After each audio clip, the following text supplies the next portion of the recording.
So I need to cook some RTS games, but unlike most RTS games, this one's on mobile. Managing units with touchscreen sounds like a no-brainer. Imagine playing like a true commander just like in the movie and this game. Directing units with a simple touch, it was a kind of experience I'd always dreamed of. This game will have all the elements of classic RTS games such as base building, resource gathering, units abilities, and everything we love about a standard classic RTS, but crammed into a mobile games that we can all enjoy anywhere. This is not my first attempt to create an RTS game. Before this project, I actually made a game called Starkrafts. Not Starcraft, Starkrafts, plural!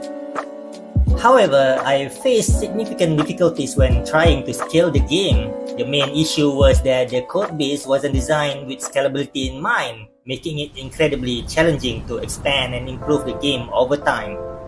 Eventually, I realized that the best course of action was to start over. One of the biggest challenges was to convert the mouse and keyboard controls to a touchscreen interface. I had to ensure that the controls remained fluid and preserve the intuitiveness of playing with a mouse and keyboard. To achieve this, I need to make the controls easier on touch screens. One of the advantages of a mobile device is the ability to touch multiple points on the screen simultaneously using 2 fingers. Leveraging this, by touching screen with 2 fingers, players can create a rectangular selection box, allowing them to quickly select all units within the defined area. Additionally, double tapping a unit will select all units of the same type, while single tap will select just that individual unit. I further simplified the basic commands. A single tap on the ground will command selected units to move to that location, while tapping on enemy units will command them to attack. Additionally, a double tap on a location will trigger an attack move command. I've also rendered a line to show players their unit's path to the command destination. I then introduced another feature, queued commands.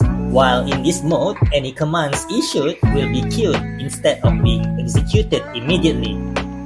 Another improvement is the macro feature. With this feature, player can simply select the building that they wanted to construct, the unit they wanted to produce, or the upgrades that they wish to research, and the game will automatically assign the nearest idle workers or facilities to carry out the task.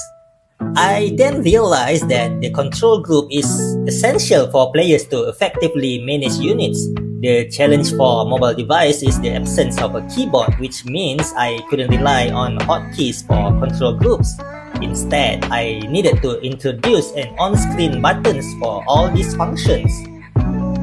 However, having too many buttons on screen could overwhelm the player, so I decided to simplify the control groups to just 3 key actions: select, set, and add. But to compensate for this simplicity, I added a new feature that can assign units to control groups automatically. This means that the players can set production facilities to automatically add newly produced units to any designated control groups. This reduces the actions player needs to make. In Starkrafts, there were numerous issues where units would get stuck together or push each other when issued move commands because they all tried to reach the same exact point. This time around, I've completely reworked the pathfinding to address this problem. Now, the pathfinding algorithm calculates unique destination positions for each unit, ensuring that they don't converge on the same spot, preventing them from getting stuck or pushing each other. Additionally, the new pathfinding system takes into account walkable areas and will automatically find alternate destinations if the original point is invalid. On top of that, units now maintain formation at their new destination, meaning that units selected together will keep their relative positions when they arrive. I have a Discord channel where I interact with the community that's been following the game. Join the Discord channel to be among the first to get notified about any updates. Well, if you're curious about how this all develops, make sure to like, share, and subscribe. I'd also love to hear your thoughts, so drop a comment on how I can further improve the game. Thanks so much for watching this first devlog episode. Drop a comment if you have questions or ideas that you'd like me to explore in future videos. Until next time, goodbye.